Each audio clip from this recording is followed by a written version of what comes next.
We are about to start with a new chapter that is limits, or I would say, what do we mean by a limit of a function?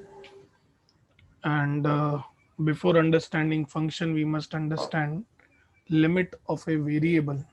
ठीक है, तो इसे समझने के लिए हम एक एग्जाम्पल लेंगे और उस एग्जाम्पल के ज़रिए हम जो सिंबल्स हैं और जो कॉन्सेप्ट है उसको समझने की कोशिश करेंगे। ठीक है, तो जैसे कि मैंने कहा हमें क्या समझना है, limit of a variable.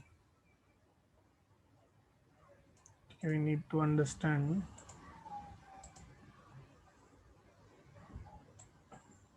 Limit of a variable. Limit of a variable, इसको समझाने के लिए मैं एक बहुत ही सिंपल सा एक फंक्शन जो है लूँगा, so that no we can first go ahead for the interpretation and then we can start.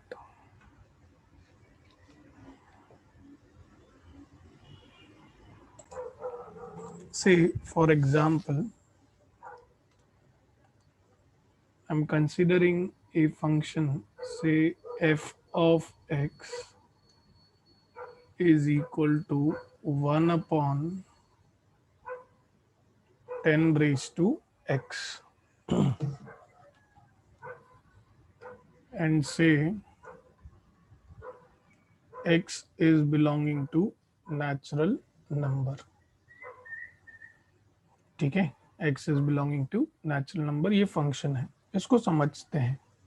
ठीक है, यहाँ से अगर मैं देखूंगा तो मुझे जब x का वैल्यू 1 होगा, जब x का वैल्यू 1 होगा तो मुझे क्या मिलेगा, 1 अपॉन 10 रेज टू 1। जब x का वैल्यू 2 होगा so it will be 1 upon 10 raise to 2। x का वैल्यू 3 होगा तो आपको मिलेगा 1 अपॉन 10 रेज टू 3। 4 होगा तो 1 अपॉन 10 रेज टू 4। 5 होगा तो 1 upon 10 raise to 5 and so on. ठीक है, बढ़ते ही जाएगा। इनको अगर मैं डेसिमल्स में कन्वर्ट करूं, correct, if I try to convert it into decimal, ठीक है, तो 1/10 यानी कि कितना होगा बेटा, 0.1। ठीक है, 1/100 की अगर मैं बात करूं तो इट विल बी 0.01। 1/1000 की अगर मैं बात करूं सो it will B 0.001। it will be 0.0001, this will be 0.00001 and so on। ठीक है, क्या मैं ये कह सकता हूं कि जैसे जैसे x की वैल्यू जो है वो बढ़ते जाएगी, करेक्ट, ये जीरो के नजदीक पहुंचते जाएगा, जैसे कि 1/10⁻⁶, 1/10⁻7। अभी x हमारा क्या है बेटा, नेचुरल नंबर है, राइट, करेक्ट। जैसे जैसे x का वैल्यू बढ़ते जाएगा, अगर आप ऑब्जर्व करेंगे तो ये values are reaching towards zero, ये जीरो के नजदीक जा रही हैं। These values are approaching, these values are approaching zero। ठीक है, nearer and nearer to zero, it's nearer and nearer to zero, nearer and nearer to zero. But क्या ये कभी भी जीरो के इक्वल आएंगी क्या, बताइए, tell me one thing, whether these will be ever equal to zero, whether, correct, is they going to be equal to zero, correct, क्या ये कभी भी जीरो के इक्वल आएगा क्या बेटा, बताइए। Will they be ever equal to zero. ये जीरो के नजदीक पहुंच रहे हैं, ठीक है। 1/10⁻⁶ मतलब पॉइंट के बाद 5 बार जीरो और 1, फिर पॉइंट के बाद 6 बार जीरो और 1, ठीक है। So they are approaching nearer and nearer to zero, but they will never be equal to zero. Yes, do you all agree with this बेटा? एवरीवन, क्या ये कभी भी इक्वल टू जीरो होगा क्या?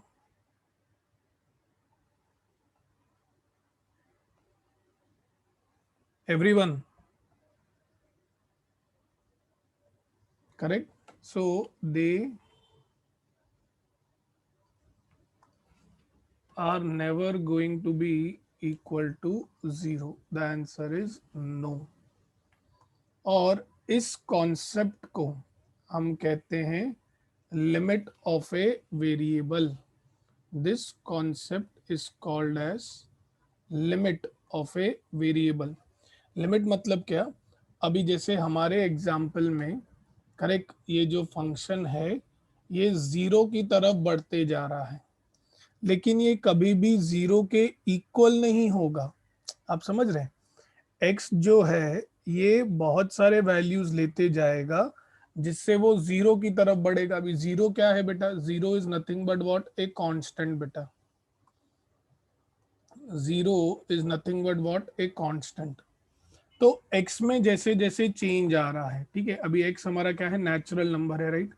एक्स ने जब वैल्यू 1 ली तो आपको मिला 10⁻1, जब 2 ली तो आपको मिला 10⁻2, जब 3 लिया आपको मिला 10⁻3, जब 4 लिया आपको मिला 10⁻4, जब 5 लिया आपको मिला 10⁻5 एंड सो ऑन, ठीक है। एक्स में जैसे जैसे वैल्यू चेंज हो रही है वैसे वैसे ये फंक्शन जो है किधर बढ़ रहा है? जीरो की तरफ। इसका मतलब as there is a change in the value of x, correct, जैसे जैसे x का वैल्यू चेंज हो रहा है मेरा फंक्शन जो है वो किसकी तरफ बढ़ रहा है? किसी कांस्टेंट की तरफ। हमारे पास इस एग्जाम्पल में कांस्टेंट क्या है बेटा? जीरो है, ठीक है। हमारे पास एग्जाम्पल में यहाँ पर क्या है? कांस्टेंट जीरो है। तो जैसे जैसे x चेंज हो रहा है वैसे वैसे मेरा फंक्शन किसी कांस्टेंट वैल्यू की तरफ बढ़ रहा है, लेकिन वो कभी भी इक्वल नहीं होगा। It will never be equal to that value, ठीक है। अभी अभी ध्यान से बेटा, अब जब मैं ये कह रहा हूं कि ये जीरो की तरफ बढ़ रहा है तो हमारे पास दो रास्ते हैं बेटा। We have two ways, we have two ways बेटा। ए, ठीक है। अभी जीरो की तरफ एक्स जो है या तो राइट साइड से बढ़ सकता है या तो लेफ्ट साइड से, अगर हम रियल नंबर की लाइन की बात करें तो, ठीक है। अब मैंने इधर नेचुरल बोला है, कल अगर रियल नंबर बोल दिया तो आपको बहुत सारे वैल्यूज आएंगे। सो एक्स जो है वो उस कांस्टेंट वैल्यू की तरफ either can move from the left hand side or can move from the right hand side. Either it will move towards the constant value from left hand side or it will move towards the constant value from right hand side. यानी कि इस constant को approach किया जाएगा from the left side of this और from the right side of this. जब left side से approach किया जाता है तो हम उसे कहते हैं लेफ्ट हैंड लिमिट, ठीक है। और अगर x का वैल्यू राइट साइड से आ रहा है तो हम उसे कहते हैं बेटा राइट हैंड लिमिट, ठीक है। Left hand limit and right hand limit function जो है, करेक्ट, वो कांस्टेंट की तरफ या तो लेफ्ट साइड से बढ़ेगा या तो राइट साइड से। अभी आप अगर सोचेंगे सर ये हमें कैसे पता चलेगा? देखो हमें फंक्शन दिया जाएगा, correct, we will be provided with the function, ठीक है। अब वो फंक्शन कैसे बिहेव करता है उसी को तो हमें समझना है, करेक्ट। जैसे कि मैं आपको बताता हूं कि अगर आप कोई भी ग्राफ अगर लेते हैं, करेक्ट, तो फंक्शन को यूज करते हुए आप उस ग्राफ को प्लॉट कर सकते हैं। Correct, you can plot the graph. लेकिन अगर इस ग्राफ में किसी कारण या किसी वजह से कुछ प्रॉब्लम है, करेक्ट, अगर इस ग्राफ में किसी प्रॉब्लम कोई प्रॉब्लम है, जैसे कि कट आ गया बीच में, और I can say there is a gap, ठीक है, तो इस गैप को हमें कैसे रेक्टिफाई करना है ना, वो हम सीखेंगे हमारे लिमिट में। अब आप बोलेंगे सर कैसे? देखिए, जितना आप लिमिट समझेंगे, लिमिट मतलब क्या कि how it is approaching a particular constant, उसी तरीके से आप अपने फंक्शन में से ऐसे टर्म्स निकालने की कोशिश करेंगे, करेक्ट, जो आपके फंक्शन को नॉट डिफाइन बना देता है। अभी आप बोलेंगे सर नॉट डिफाइन मतलब, जैसे कि अगर मैंने आपको एक फंक्शन दे दिया, say f of x is equal to x plus two upon x minus two, ठीक है। Now try to understand, x belongs to natural number, ठीक है। तो हमें x की वैल्यू जब 1 होगी ना, तब कोई भी दिक्कत नहीं है। x की वैल्यू 2 होगी ना, तब मुझे दिक्कत आएगी। क्यों? क्योंकि डिनोमिनेटर में 2 माइनस टू बेटा 0 आ जाएगा। करेक्ट। और यही अगर 2 को छोड़ के मैं आगे बढ़ता हूँ, x की वैल्यू में 3 ले लूँ, या x की वैल्यू में 4 ले लूँ, या x की वैल्यू में 5 ले लूँ, correct, so it is not going to impact my function. मेरे को मेरा फंक्शन हर एक वैल्यू पे, करेक्ट, करस्पॉन्डिंगली एक वैल्यू मिलेगी, सिवाय सिवाय x इक्वल टू 2 पे। क्यों? क्योंकि x इक्वल टू 2 पे मेरा जो फंक्शन है that is taking the value 0। तो ऐसे वैल्यूज को हमें निकाल देना है। अब वो कैसे निकालना है, उसके अलग अलग मेथड्स हैं जो हम लिमिट्स में सीखेंगे, और इससे रिलेटेड जो टॉपिक है कंटिन्यूटी, उसमें सीखेंगे। जैसे मैंने कहा, ये दोनों ही टॉपिक आपस में बहुत ज़्यादा जुड़े हुए हैं। जितना आपका लिमिट्स स्ट्रांग रहेगा, उतना ही आपको कंटिन्यूटी में आसानी होगी, ठीक है।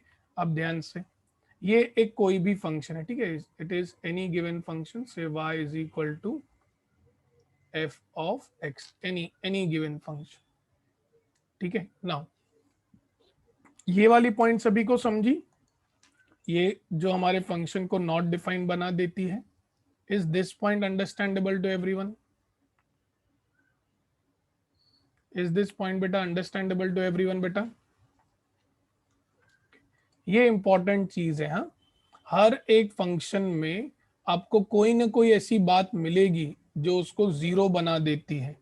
हमें उसी वेरिएबल को, उसी टर्म को, या उसी फैक्टर को उस फंक्शन से निकाल बाहर करना है। अब उसको बाहर निकालने के बहुत तरीके हैं, कुछ स्टैंडर्ड फॉर्मूलेज हैं, कहीं पर आपको मेथड ऑफ फैक्टराइजेशन वगैरह यूज होगा, एंड सो ऑन, ठीक है। लेकिन उसके पहले, लिमिट ऑफ अ वेरिएबल का मतलब left hand limit, right hand limit, और ये क्या होता है, इसका नॉलेज होना बहुत जरूरी है, ठीक है। तो आपको अलग अलग टर्म्स दिए जाते हैं और उनका सिंबल मैं आपको बता दूं। अगर बोला गया है x अप्रोचेस,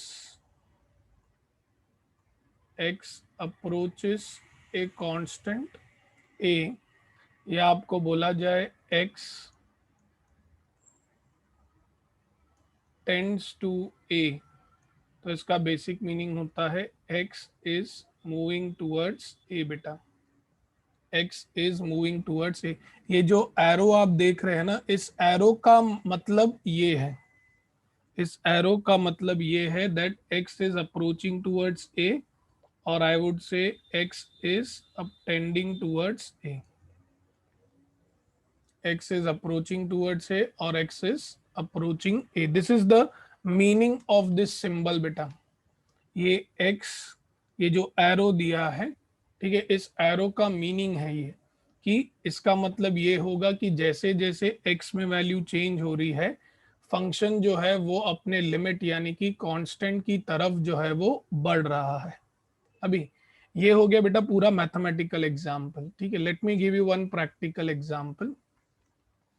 आप लोगों ने बहुत ही फनी सा एग्जाम्पल है, you may find it funny और you may not find it funny, but say for example आपके पास एक पनीर का बड़ा सा टुकड़ा है, ठीक है, और अगर मैं आप में से किसी एक को बोलता हूं कि इसको आप आधा करते जाइए, ठीक है, तो से फॉर एग्जाम्पल मैंने एकता को कहा, तो एकता ने इसको दो इक्वल हाफ में डिवाइड कर दिया, ठीक है। अब क्या बचा बेटा एकता के पास, करेक्ट, आधा सेक्शन जो है एकता ने निकाल बाहर किया, ठीक है, आधा सेक्शन एकता ने निकाल दिया, राइट।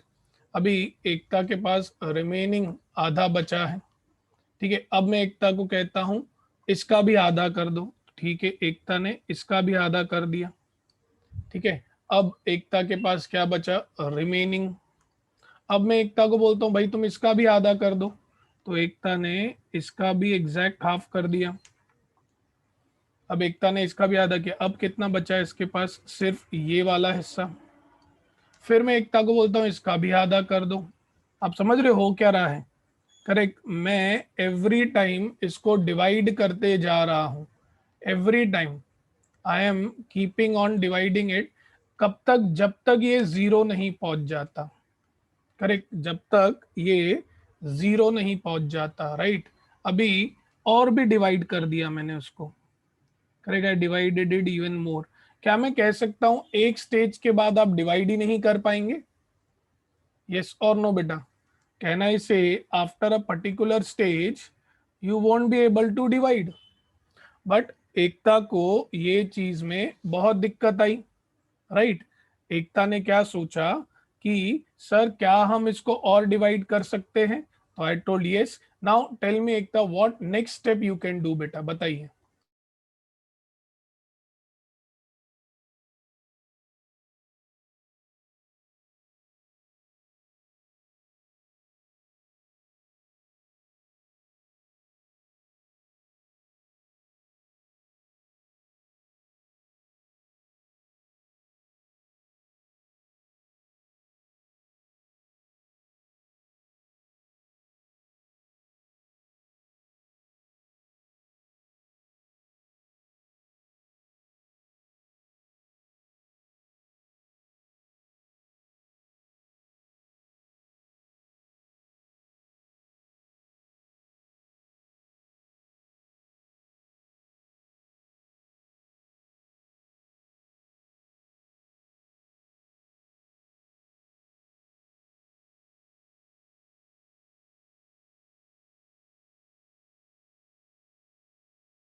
थिंक श्वेता थिंक, सोचो अगर आपको फिर भी डिवाइड करना है तो आप और क्या कर सकते हैं, मैं बताता हूँ, देखो एकता क्या कर सकती है पता है, इसको और डिवाइड करते करते एक ऐसी स्टेज पे पहुंची कि अभी पनीर का टुकड़ा सिर्फ इतना ही बचा है, ओनली दिस मच, सिर्फ इतना सा बचा है, राइट।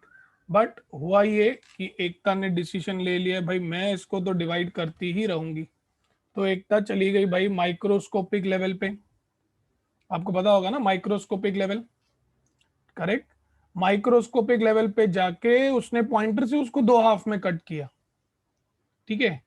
फिर भी एकता को लगा नहीं यार मैं इसको बिल्कुल लेके जा सकती हूँ, माइक्रोस्कोपिक से, करेक्ट, वो नैनोस्कोपिक लेवल पे चली गई।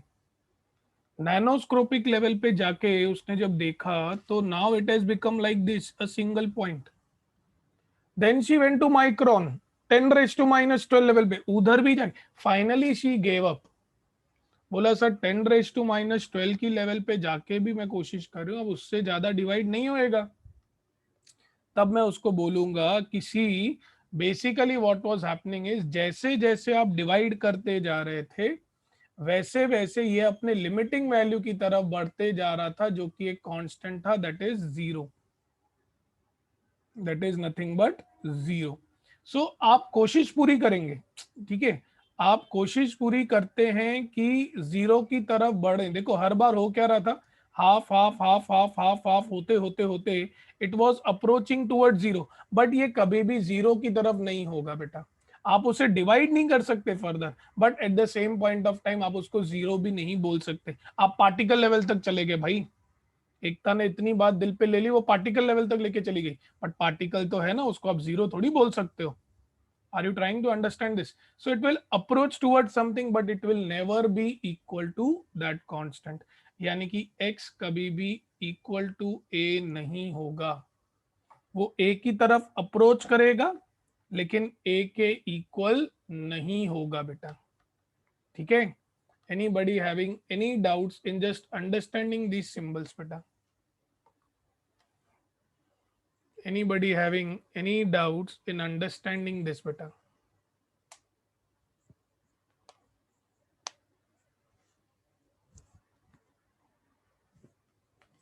किसी को कोई दिक्कत?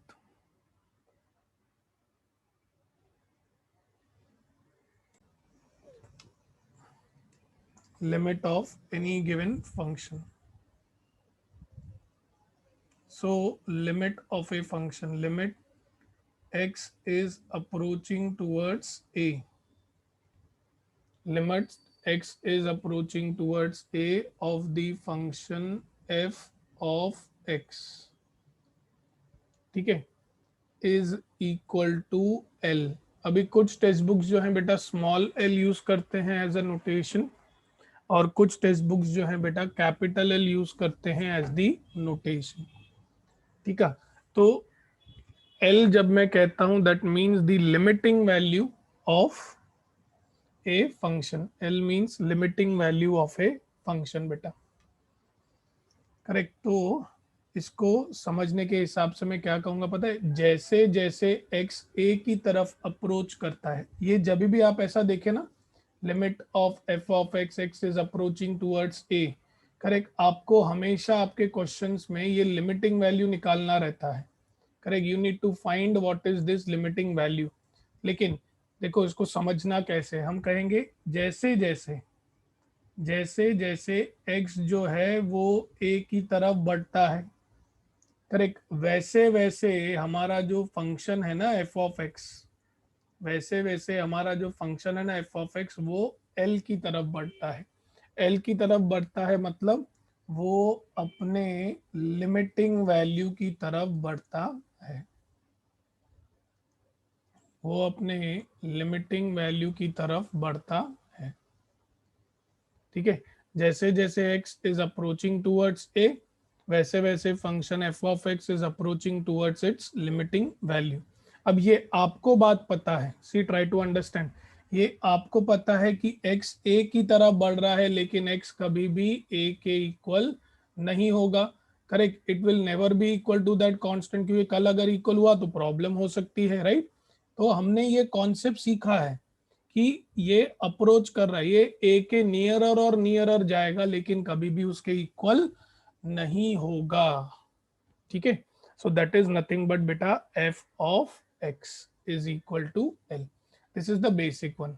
लेकिन ये लिमिट जिसकी हम बात कर रहे हैं वो एग्जिस्ट भी करेगा कि नहीं, वो भी हमें जानना है, whether it is going to exist. तो लिमिट को डिफाइन करने से पहले हमें उसके एग्जिस्टेंस के बारे में जानना है।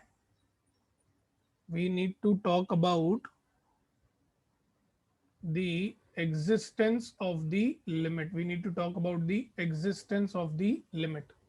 So now when I say that existence of the limit, इसका मतलब क्या होगा, पहले चेक करो कि जिस फंक्शन की तुम बात कर रहे हो क्या वो एग्जिस्ट भी करता है कि नहीं, एग्जिस्ट भी करता है कि नहीं, मतलब ऐसे तो नहीं वो फंक्शन जो है उसका डिनोमिनेटर जो है वो जीरो हो, या ऐसे तो नहीं कि वो फंक्शन कल कांस्टेंट हो, करेक्ट, क्योंकि यही दो केस हैं जहां पर बिहेवियर जो है वो चेंज हो सकता है आपके फंक्शन का, ठीक है। तो उसको अभी हम कैसे चेक करेंगे, ठीक है। So it's an if and then condition, if limit of a function f of x as x is approaching towards a from left hand side is equal to limit x is approaching towards a from right hand side of the function, अगर x जब left side से बढ़ रहा है वो अगर equal आ जाए जब राइट साइड से बढ़ रहा है, then I can say limit of a function f of x exist, limit of a function f of x exist। तो अगर ये कंडीशन जो है बेटा ट्रू हुआ, अगर ये कंडीशन ट्रू होता है, correct, if this condition is true, तो ही आप कह सकते हैं कि लिमिट जो है वो एग्जिस्ट करेगा। अगर ये इक्वल नहीं हुआ तो आप बोलेंगे limit does not exist. If left hand limit turn out to be equal to the right hand limit, then I can say limit exist. If if it is not equal, then limit does not exist। ठीक है, so it's N if and then condition। अगर if सही हुआ तो ही आप then part पर आगे बढ़ेंगे, या तो फिर आप आगे नहीं बढ़ेंगे। ठीक है, तो कल अगर ये इक्वल नहीं आया, if it is not equal, then you will say limit of the function f of x does not exist, does not exist। ठीक है, correct। Anybody having any doubts in the existence of a limit beta? Existence of a limit, anybody having any problem in understanding the existence of a limit beta? Correct, it will be more clearer with examples, but initially you have certain theory to go ahead, only then I will be able to move ahead with the examples beta।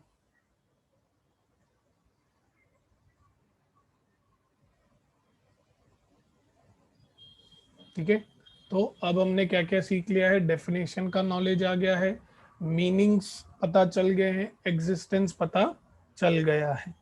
ठीक है, अब हमें last क्या देखना है, what is the algebra of limits, फिर हम standard functions पर जा पाएंगे। तो अलजेब्रा जो है वो आपको थोड़ा डेरिवेटिव्स की तरह ही लगेगा, बट ठीक है, उससे थोड़ा अलग है। ठीक है, so what do you mean by the algebra of limits?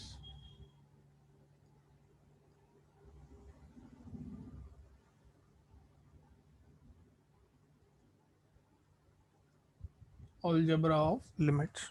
ठीक है, सबसे पहले बेटा अगर आपको लिमिट दिया जाए, if limit is given to you x is approaching towards a, तो x is approaching towards a दिया है, मतलब बेटा वो एग्जिस्ट करता है।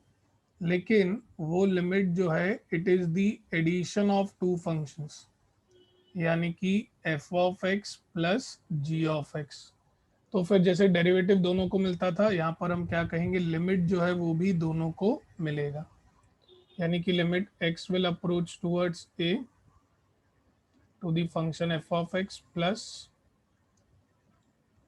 Limit x is approaching towards a of the function g of x। यही बात अगर माइनस है तो ये माइनस के लिए भी ट्रू है। करेक्ट, अभी जैसे इनटू के लिए हमारे पास प्रोडक्ट रूल था, तो यहाँ पर ऐसा कुछ नहीं है। यहाँ पर अगर मल्टीप्लिकेशन है, यानी कि limit x is approaching towards a and it is से f of x into g of x, तो ये क्या मिलेगा, लिमिट जो है बेटा दोनों को मिलेगा। Limit x is approaching towards a of the function f of x into limit x is approaching towards a of the function g of x, limit जो है दोनों को मिलेगा। सिमिलरली डिवीजन के लिए हमारे पास था u बाय v रूल, यहाँ पर वैसा कुछ रूल नहीं है। अगर दो फंक्शंस डिवीजन में हैं, बहुत ध्यान से, limit x is approaching towards a, if I have two functions, से f of x upon g of x. ठीक है, दो फंक्शंस हैं तो लिमिट फिर दोनों को ही मिलेगा। It will be limit x is approaching towards a of the function f of x divided by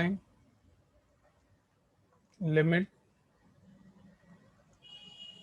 x is approaching towards a of the function g of x। ठीक है, एक चीज याद रखिएगा, जब भी बात डिवीजन की है, आपका डिनोमिनेटर जो है यानी कि डिनोमिनेटर वाला जो फंक्शन है that should never be equal to zero, क्योंकि अगर वो इक्वल टू हो गया जीरो के तो फंक्शन जो है वो आपका डिफाइन नहीं होगा बेटा। ठीक है, next rule that is limit x is approaching towards a, अगर कोई कांस्टेंट है करेक्ट, उसके साथ अगर फंक्शन जो है वो मल्टीप्लाइड है तो वो कांस्टेंट बाहर चला जाएगा। It will be limit x is approaching towards a of the function f of x। ठीक है, so these are few rules and the last rule is that, ये बहुत इंपॉर्टेंट है और लेकिन बहुत कम बार यूज होता है। Limit x is approaching towards a, अगर आपको कोई फंक्शन दिया गया है और उसके पावर में n है, so it is going to be limit x is approaching towards a of the function f of x the whole raise to n। ठीक है, then these are called as the rules of your limits बेटा। ये आपके सभी के सभी क्या हैं, रूल्स हैं बेटा। अलजेब्रा भी बोल सकते हैं और we can say the algebra of limits. ठीक है, यानी कि हर स्टेप पे आपको इन रूल्स को यूज करना है तो ही आप आगे बढ़ पाएंगे।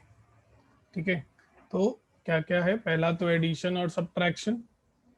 ठीक है, फिर अगर दो फंक्शंस का मल्टीप्लिकेशन है तो लिमिट भी दोनों को मल्टीप्लाई मिलेगा, दो फंक्शंस का डिवीजन है तो लिमिट भी दोनों को डिवाइड होगा, अगर कोई कांस्टेंट है तो उस कांस्टेंट को लिमिट के बाहर ले लेंगे, और अगर कोई रेज टू पावर n है करेक्ट तो लिमिट फंक्शन को मिलेगा और वो पूरा रेज टू क्या हो जाएगा, n। ठीक है, तो now quickly make a note of these things. Now let us try to understand the standard results. Standard results. Okay. Now we are going ahead for standard results. इसे हम standard limits भी कहते हैं. We also call it as the standard limits. ऐसे आप बहुत सारे limits सीखेंगे। ठीक है, सो शुरुआत जो है 3 या 4 चीज़ों से ही है, then gradually you will learn lot of things. Standard limits, सबसे पहली चीज उन्होंने आपको दी है कि limit if x is approaching towards a of any given constant k। ठीक है, तो जब भी x चेंज होता रहेगा a की तरफ बढ़ेगा, और अगर फंक्शन कांस्टेंट है तो कांस्टेंट फंक्शन में कभी भी कुछ चेंजेस नहीं आते, तो it is going to remain as it is. ये आपने डेरिवेटिव में भी सीखा था राइट, कांस्टेंट फंक्शन का डेरिवेटिव क्या होगा बेटा, जीरो। करेक्ट, ठीक वैसे ही there is not going to be any change in the constant function. Next, limit x is approaching towards a और आपको दिया गया है x raise to n minus a raise to n upon x minus a is equal to n a raise to n minus 1। जैसे आपने derivatives में formula सीखी थी, ठीक वैसे ही बेटा, एग्जैक्टली वैसे ही फॉर्मूला आप सीख रहे हैं। ठीक है, लेकिन इधर कैसे है, अगर स्टैंडर्ड फॉर्म में आप लेके आए करेक्ट तो ही आप ये फॉर्मूला अप्लाई कर सकते हैं। ऐसा बिल्कुल हो सकता है कि जो क्वेश्चन आपको दिखाई दे वो ऐसे स्टैंडर्ड फॉर्म में नहीं हो, तो अगर ऐसे स्टैंडर्ड फॉर्म में नहीं होगा तो पहले आपको उसको स्टैंडर्ड फॉर्म में लाना पड़ेगा, First you need to get it in the standard form. Once it is in the standard form, then you can move ahead बेटा, तब आप फिर आगे बढ़ सकते हैं. ठीक है. थर्ड जो है ये एक्चुअली उन्होंने पहले ही दे दिया है, but it is going to be of use in the next exercise. दिया गया है इफ आपको अगर कोई पॉलिनोमियल फंक्शन दिया गया है, इफ से p of x is a polynomial function, if p of x is a polynomial function, then limit x is approaching towards a, correct, of a given polynomial function is equal to p of a. अब इसको समझिए बेटा. देखो पहले जो दो है ना, करेक्ट भाई, अगर कांस्टेंट है तो आंसर कांस्टेंट ही आएगा, और अगर इस स्टैंडर्ड फॉर्म में है तो तुम ये फॉर्मूला लगाओ. बट यहाँ पर ऐसा नहीं है बेटा. करेक्ट. यहाँ पर कैसे है कि अगर आपके पास कोई पॉलिनोमियल फंक्शन है, ठीक है, और लॉजिक सी बात है कि अगर वो फंक्शन तुम्हें जीरो नहीं देता तो आप क्या करेंगे, x जिस वैल्यू की तरफ बढ़ रहा है ना, उस वैल्यू को आप उस पॉलिनोमियल में पुट कर देंगे. जैसे हम लोग एफ ऑफ ए निकालते थे, राइट. अगर हमें एफ ऑफ एक्स कुछ दिया गया हो और हमें बोला गया हो कि आप एफ ऑफ वन फाइंड करो, या एफ ऑफ टू फाइंड करो, या एफ ऑफ थ्री फाइंड करो, करेक्ट, तो आप क्या करते थे, वो पर्टिकुलर वैल्यू जो है आप पुट कर देते थे. ये भी वही बोल रहा है कि कोई भी पॉलिनोमियल फंक्शन आ जाए तो आपको अगर उसका लिमिट बोला गया है तो आप क्या कीजिए, डायरेक्टली ए पुट करके देखिए. अगर आप ए पुट करते हैं और अगर आपको जीरो मिल गया तो फिर तुम्हें लिमिट को सॉल्व करना पड़ेगा. एल्स एल्स आप डायरेक्टली वैल्यू पुट करेंगे और आंसर लेकर आएंगे बेटा. ठीक है. So these are the three most important rules of limits. Now these are just the first three बेटा. इसके बेसिस पर आपको पहले बहुत सारे कॉन्सेप्ट सीखने हैं, समझने हैं, और उसके बाद फिर हम आगे और लिमिट्स पर जा सकते हैं. Else you can not move ahead. ठीक है. तो कुछ एग्जांपल्स लेते हैं जिससे ये चीजें थोड़ी आपको क्लियर होंगी. ठीक है. ये तीन रूल्स, जैसे कि आई एम टेकिंग से एग्जांपल नंबर 1. अगर मुझे ये बोला गया दैट से limit x is approaching towards 1. ठीक है. अगर सिर्फ 1 दिया गया है, मुझे कुछ भी बोला नहीं गया है कि तुम एग्जिस्टेंस वगैरह देखो, कुछ नहीं, मतलब लिमिट एग्जिस्ट करता है, और मुझे फंक्शन दिया गया है 5. अभी x में कितना भी चेंज आने दो, करेक्ट, वो 1 की तरफ बढ़ने दो, बट 5 में तो कुछ भी चेंज नहीं आएगा. अगर ऐसा लिमिट दिया गया तो आप बोलेंगे भाई इसका लिमिटिंग वैल्यू जो है वो क्या है, 5 ही है.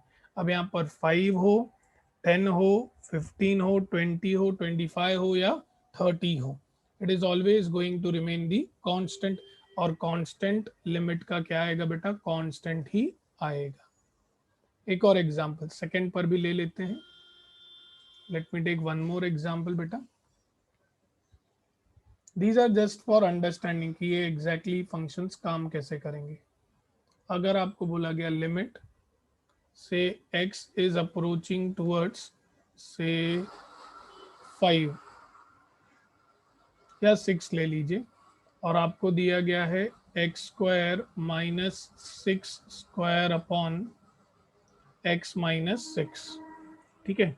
तो अभी इस केस को अगर आप देखेंगे तो it is in the form of x raise to n minus a raise to n. ठीक है. और देखिए ये आपके माइंड में ये आ सकता है, सर ये n जो है ये क्या होगा, correct. So n can be any given natural number, correct, we don't have any problem with that. ठीक है. तो n दोनों जगहों पर 2 है, तो आपको देखना क्या क्या है, पहले तो n का पावर जो है वो सेम होना चाहिए, करेक्ट. फिर x माइनस 6 जो है वो डिनोमिनेटर में होना चाहिए. अगर ये एग्जैक्टली मैच कर गया मेरे स्टैंडर्ड फॉर्मूला से, तो ही मैं रूल को जो है या फॉर्मूला को जो है वो यूज करूंगा. n आगे आ जाएगा, a क्या है यहाँ पर 6, रेज टू क्या आ जाएगा n माइनस 1, यानी कि 2 माइनस 1. तो ये कितना आ जाएगा बेटा, 2 into 6, that is how much बेटा, 12. Correct. So the answer for this will be for sure 12 बेटा, ठीक है। So this is how it is going to be correct. अभी इसके ऊपर आपको मैं बहुत सारे एग्जाम्पल्स भी दे देता हूँ जस्ट फॉर योर प्रैक्टिस। जैसे कि अगर आपको बोला गया limit x is approaching towards से 5 और यहाँ पर आपको बोला गया एक्स स्क्वायर माइनस 25 अपॉन से x माइनस 5। अभी क्या आप मुझे बता सकते हैं, अब ये स्टैंडर्ड फॉर्म में नहीं है, ठीक है, ये a रेज टू n होना चाहिए। तो आप बोलेंगे सर a क्या है, तो a मेरा क्या है 5 है। तो 25 को किस तरीके से लिखूं ताकि ये स्टैंडर्ड फॉर्म से मैच हो जाए बेटा? 25 को किस तरीके से लिखा जाए ताकि ये स्टैंडर्ड फॉर्म से मैच हो जाए? 5 square, yes, do you all agree with this? क्या मैं कह सकता हूं जैसे ही आप 25 को 5 स्क्वायर लिखेंगे ये आपका स्टैंडर्ड फॉर्म में आ जाएगा और फिर आप फॉर्मूला अप्लाई कर सकते हैं? Yes, correct. तो आप इसे लिखेंगे 5 square and then you apply the formula, then you apply the फॉर्मूले। एक और क्वेश्चन बेटा से, क्या ये आपके लिए ट्राई है, ठीक है, this you need to try. Limit x is approaching towards say 4, here I have x square minus 4 square upon x minus 4. One more sum, say fifth, limit x is approaching towards 3, x square minus 9 upon x minus 3, ठीक है। So these are few sums which I would request you to try by yourself at the home so that the formula is fixed in your mind, correct? So these are the few questions which you need to try yourself, correct? बाकी polynomial पर हम और भी examples देखेंगे इन the upcoming lecture, ठीक है। Anybody having any doubts in today's lecture beta? Anybody having any doubts in today's lecture? Sure, ये आपको बहुत ही अच्छे से प्रैक्टिस करनी है चीज़ें, correct. You have to practice a lot and there are lot of methods to understand.